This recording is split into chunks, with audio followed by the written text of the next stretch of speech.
A politician once said, turn on your microphone. No, that's not what he said. He said, baby diapers and politicians should both be changed on a regular basis, and for the same reason. And I have to say, I wholeheartedly agree that we should change baby diapers and politicians for the same reason. Obviously, if we could do it more frequently, the better. Term limits, I think, is a good idea. Maybe the Phoebus Cartel should be applied to politicians as much as it is everything else. And if you're not familiar with the Phoebus Cartel, I want to talk about that concept today as it applies to your leadership strategy. And then we can ask the question, why do we not employ the same concepts in our current philosophy as it pertains to politicians?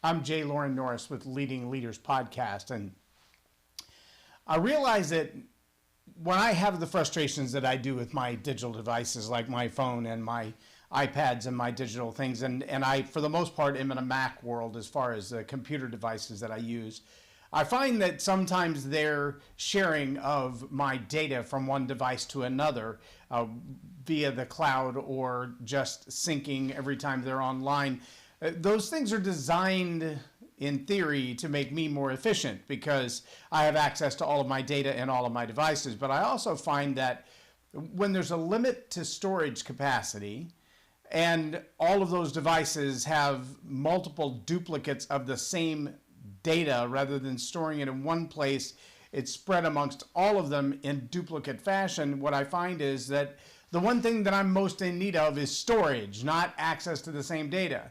I mean, if we just had high-speed access to where our remote storage is, then we'd be okay, right? If I could get it off the hard drive or get it from the cloud, I wouldn't need it on every phone and every tablet and every computer. But it seems to make sense that if you have a small storage device on your phone and a large storage device on your computer and you sync them, now you have no storage left on your phone, which is the battle that I spend most of my time. All I've got to have is one photo shoot, a series of photos to edit on my laptop, and bam, my phone doesn't work anymore because it has now synced them. And guess what? You don't have the option other than saying don't sync at all. You can't choose what to sync.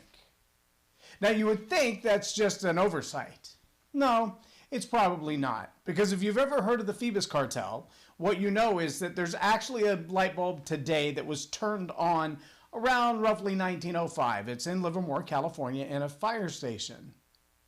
And that light bulb, that one switch, was turned on over 115 years ago, and today that light bulb still works.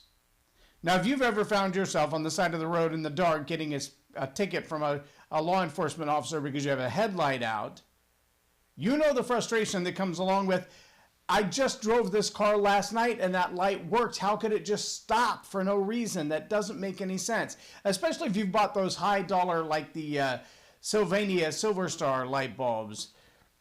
I used to buy a lot of those Sylvania Superstar light bulbs because I loved how bright they were. The Silver Star just kind of gave this great light, almost like a blue glow around everything. It was awesome. You could see everything with it, but I found out that almost $45 a light bulb, I was lucky if they lasted 1 month. A $45 light bulb for 1 month, that's $1 plus per day for a light bulb for your car. I went back to the old style. They're not nearly as bright, but I haven't changed headlights in over a year. That to me tells me something. This is not made of the same stuff as the light bulb that's still burning 105, 115 years later. Why is that? Well, enter the Phoebus Cartel. The Phoebus Cartel was an actual group of people named after Phoebus, the god also known as Apollo, the god of the sun, the god of the light, etc., etc., etc. But the Phoebus Cartel was a group of people who got together at the turn of the century and said, hang on, we can't be making products that last forever because then we have no one else to sell them to. Once everybody gets one of these, I mean, a light bulb that burns for 100 plus years, that's a 4-generation light bulb. The people that bought the light bulb will die and leave the light bulb as an inheritance. Where are we going to make any more money? I mean, the idea of marketing that says you'll always get more money out of the pockets of people that you already have as customers than you will out of new customers. Well, that philosophy holds true unless the one product that you sell them is literally designed to outlast their life. So how do you then sell a product that's going to live longer, last longer, work longer than the individual who's buying it? How will you ever sell another one? And see, this is the one place where free market societies and capitalism, as it has been termed, can have its downfall. And by that I mean, the Phoebus Cartel decided that we can't make a light bulb that lasts 100 years and all of us stay in business. So instead, what we're going to have to do is create a light bulb that only lasts a certain period of time. The cartel was formed to question each other and decide and determine what is that period of time. And what they came out to is about 1,000 to 1,200 hours. Now, it's obvious we can and have made a light bulb that will last 100 years. So why do we have light bulbs that go out when you walk into the bathroom and you turn on the light in the middle of the night and it goes bink and you hear that little sound and then you're in the dark? And you've got to go hunting through the dark to find another light bulb and hope that you have a backup somewhere around, or otherwise you're going to be doing your business in the dark. Well, why is that? It's because they decided, the Phoebus Cartel decided that we would have light bulbs that only lasted 1,200 hours. Because anything more than that meant that the consumer wasn't going to buy more of them. And that consumerism concept is what drives the free market society. So now let me shift gears a little bit and ask you this question. As a leader, do you find yourself offering ideas, suggestions, influence in a way that limits the longevity of that so as to make yourself naturally obsolescent? I mean by that, do you make the information, the advice, the insight, the influence that you offer something that only will last for a certain period of time, will only get you so far? I know there are a lot of people who've thought, if I go to the dentist and I get a root canal, that root canal followed by a crown, well, it's not going to last very long. And so it's almost like working me toward false teeth, right? Some people swear by their root canals and say, no, it's the best thing since sliced bread. You got to have a root canal. And you have to wonder how much of that is sales pitch and how much of that is reality. How much of, if you'd just gone to the dentist earlier, you wouldn't have to have any of that, is there? Is fluoride a good thing or a bad thing? Which one is causing the other one, I guess, is the better question, right? How about all the sugar in our food? Is the sugar causing more people to work as dentists and dental assistants and dental hygienists? Are there more jobs created by the sugar in our food? I'm just asking. So we have to be honest in our leadership and ask, am I giving the kind of advice that will be legacy advice?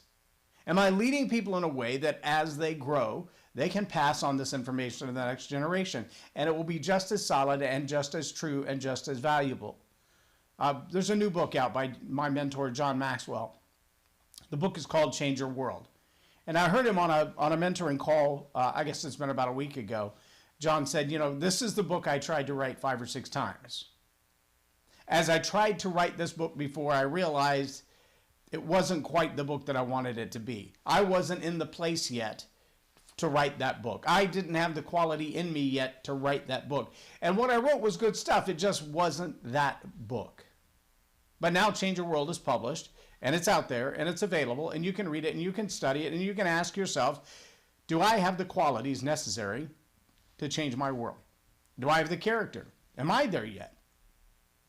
Have I reached the place in my maturity and my understanding to leave behind a legacy of leadership change that will change the world? Or am I still operating in the Phoebus Cartel? Now, I can tell you, I've done it myself. As a business practice, I still do. As a coach, I have people regularly who will come to me and say, can I just ask you a quick question? And 45 minutes later, they still have a list of questions. Now, they don't want to pay for coaching. And they don't feel like they really need my coaching. They feel like they've got it all figured out on their own. There's just this one little tweak that they're looking for. And having been suckered long enough as a coach, I've been doing this for almost 12 years now, that the idea of being asked that one little question, I go back to Michael Hyatt, who was one of my early mentors in this process. And Michael Hyatt actually had a page on his website called Pick My Brain. And when you click on it, the first thing it did was go to a page of frequently asked questions. And all of those had questions and answers. And at the end of the answer to the frequently asked question was a place to sign up for coaching or to pay for a session so you could ask the question of yourself to personalize it. Why? Because the frequently asked question is the most generalized version of the specific issue. I thought it was a very clever way to make sure that if you're going to pick his brain, that it's going to be worth more than a cup of coffee to Michael. The amount of time that a former CEO of a large international company is going to charge you to spend an hour or two with him is pretty significant. I know there are people who spend tens of thousands of dollars to spend half a day with John Maxwell. I'm not worth tens of thousands of dollars in half a day just yet. I don't think I have the wisdom he has. He's almost 25 years ahead of me. But I do believe that the stuff that I've studied and the solutions that I've found are worth more than a cup of coffee. And as much as I love people and I love to chat, and I'm glad to sit down and have a cup of coffee with you, when we start delving into that stuff that is my area of expertise, no more than the mechanic is going to stop at Walmart and solve the problem in your car, am I going to stop and solve all the problems in your organizational leadership problems and communication skills problems over a cup of coffee or a Subway sandwich. So the Phoebus Cartel applies in my life as well. It looks like this. Those people who come to me and say, I just want to chat. Can I buy you a cup of coffee? Can I take you to lunch? Can I ask you a few questions? There's a certain limit to that. I'll consider part of that your intro call or your initiation call to decide if we're a good fit and whether or not I have the kinds of answers that you're looking for. But there's going to be a place where I may give you a bunch of answers. And as I've described this to people in the past who've said to me, I just want to ask you a bunch of questions. I actually had a lady say, after all the times that we visited, after all the times that I've met you in the church lobby or asked you questions, I don't feel like I can actually take action on any of the answers that you've given me. I said, well, are they wrong answers? She said, no. I said, are they good answers? Said, yeah, they're really good answers. I feel like this answer and this answer are competition with each other, and then this answer and then this answer. They don't really quite click together. They're both good answers, but I can't figure out how to make them go together. And I said, that's because unless you're a paid coaching client, what I'm going to deliver to you are swing set parts.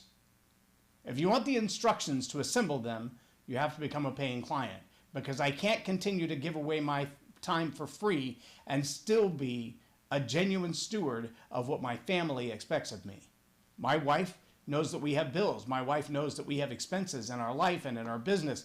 And if I'm not being honest with her to gain income from the things that I do, then the time that I'm spending with you is a betrayal to my family.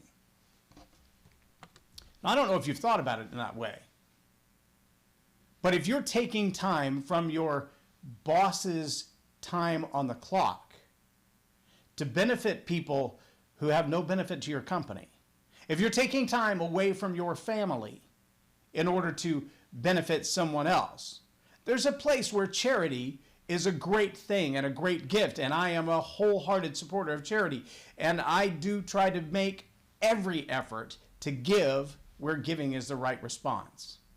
But I also know that there are those who will take advantage of you, and there are those who all they want is that lifelong light bulb.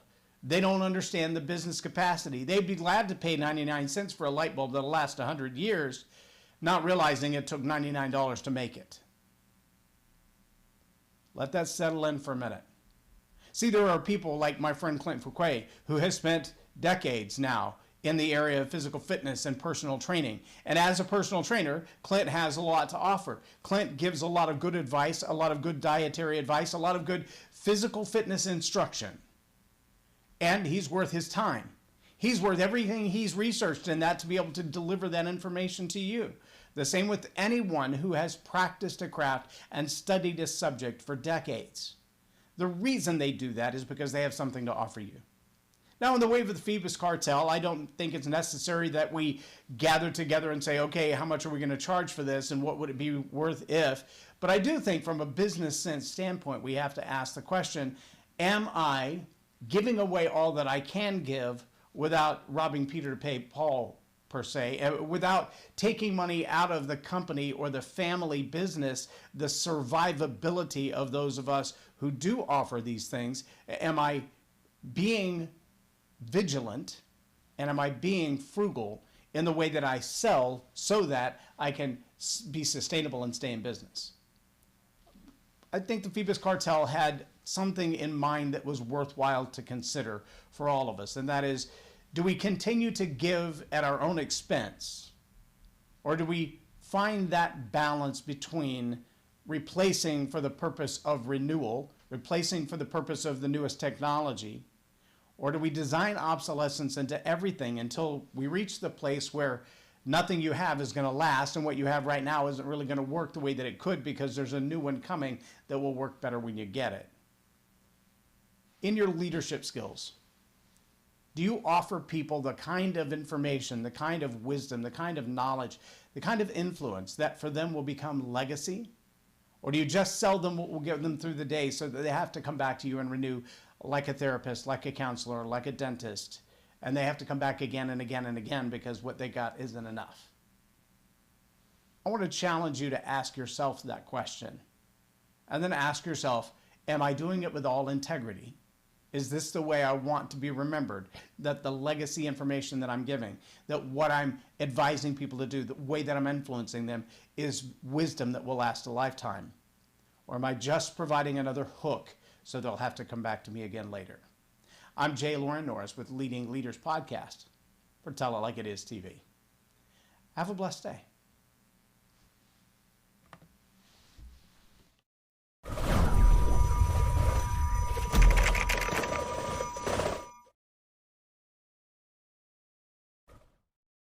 Subscribe now for our extensive video library of leadership lessons promoting faith, family, and freedom.